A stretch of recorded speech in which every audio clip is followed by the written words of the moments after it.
Hi everybody. We're going to go ahead and start with the main riff that people would recognize from Velvet Revolver's Slither.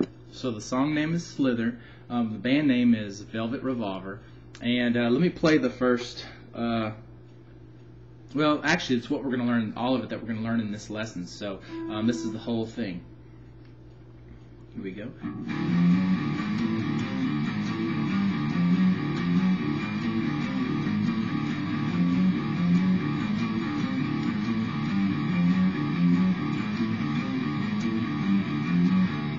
Okay.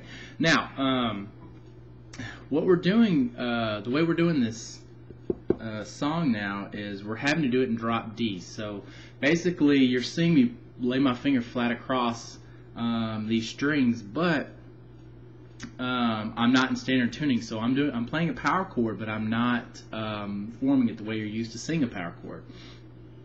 Basically, what is happening is I tune down this string, the bottom E string, to a D, because it's normally at an E. Now when I drop it down, I basically drop it down 2 frets worth, or a whole step. What that means is I have to press it 2 frets worth higher to get the same note. So instead of playing a power chord like this, because I have to lower this string 2 frets, I have to press it 2 frets higher to get the same note. So instead of the power chord looking like this, I got to bring that note up to here. So instead of pressing it like that, it's just easier just to go across it with one finger. And basically what I'm doing when I go across is I'm pressing down and I'm playing the E string.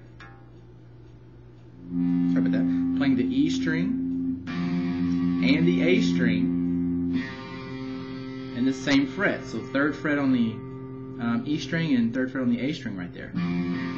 Okay? And same goes for 5th fret or wherever you play the guitar, the chord on the guitar, it's just going to be straight across those frets. Okay? So let's go ahead and get started with this song. Our first chord is actually a D chord, and it's open.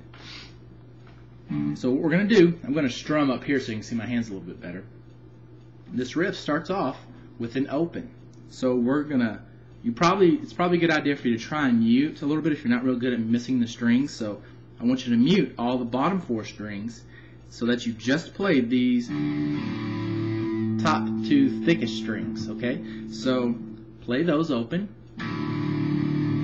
Now you're going to play the 3rd fret, okay? Now I'm just going to say frets here because we're only going to have 1 fret for every chord. So it's open, then 3rd,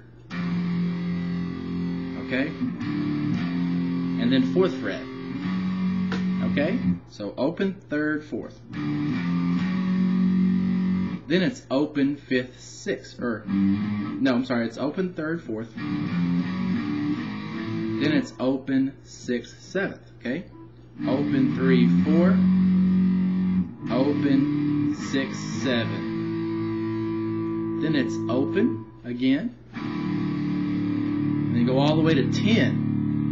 So this is the 10th fret right here, because this is the 12th and that's the 9th. So this is the 10th. And then open again. Okay? So far we've got open 3, 4. Open 6, 7. Open 10. And open again. And then back to 6, 7. Okay? So let's go through that again.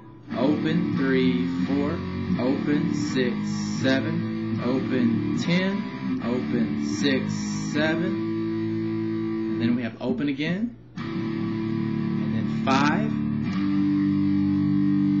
open, 3,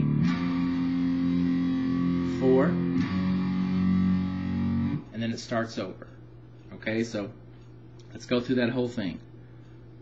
Open 3, 4, open 6, 7, open 10, open 6, 7, open 5, open 3, 4, and then you start over. Okay? Now the rhythm on this song is straightforward. There's no chords in this in this riff here that actually go longer than another one. So you basically play them all the same length. So just start off going slow.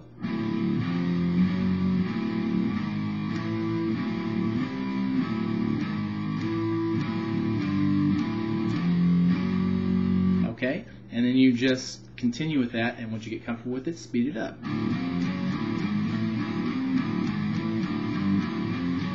Okay, now I want you to pay attention, as I just showed you how to go through all those notes. Pay attention to what fingers I'm using. I don't want, it's going to be harder, and it's not going to sound as good if you're using one finger for all these chords, because you're going to slide some of them, and if you're having trouble using more than one finger, then it's a good exercise for that anyways. So remember, I just like to play the whole thing with my first and second, but you can do first and third if you'd like, but first and second works good, except for this last part where you go, you know, the 5, open, 3, 4, because those two are spread out. But I would use different fingers for it during the song. So let's go through it one more time. Ready? Go. Open 3, 4, open 6, 7, open 10, open 6, 7, open 5, open 4, 3, 4. Okay?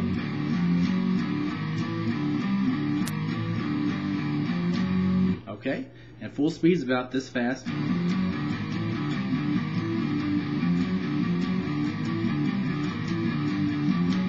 Something like that. Now, there is one other thing you have to take into consideration is the palm muting. They're playing it flat out with no muting or anything when you first hear it, but then when the lyrics come in, you want to start palm muting the notes. So here's what you're going to do. I'm going to get back from the camera a little bit, since you already know the frets I'm using, and I want you to see that I'm palm muting. Let's go down here a little bit. I'm palm muting the A string and this lowest, it's the E string, but it's playing in D now. So I'm going to palm mute those first, or those fattest 2 strings with this part of my hand. I just take that right there, put it on the bridge, and then move forward until you're touching those strings, and you want a muted note. It's going to sound something like this.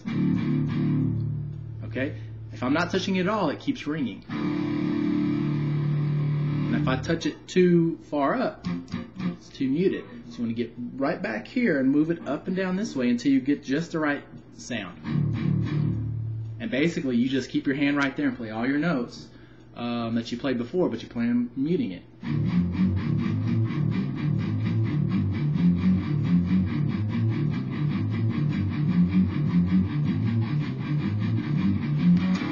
Okay? Now, that's probably good for that one. Oh, the only other thing that you might want to know is I've got a lot of distortion on my sound right now. And you can get your distortion however you have the means to. If it's built into an amp, a distortion pedal, however you can get your distortion, just keep it pretty high for this one. I'm just using a Line 6 Spider 2 amp on the Insane channel, and I didn't do any other adjustments to it. If you have a guitar with humbuckers in it, it's going to have a deeper, better crunch, but it's not a necessity. If you're just at home playing, you know, and having fun playing these songs, then use what you got and have fun with it. So I hope you enjoyed the video, and I'll see you later.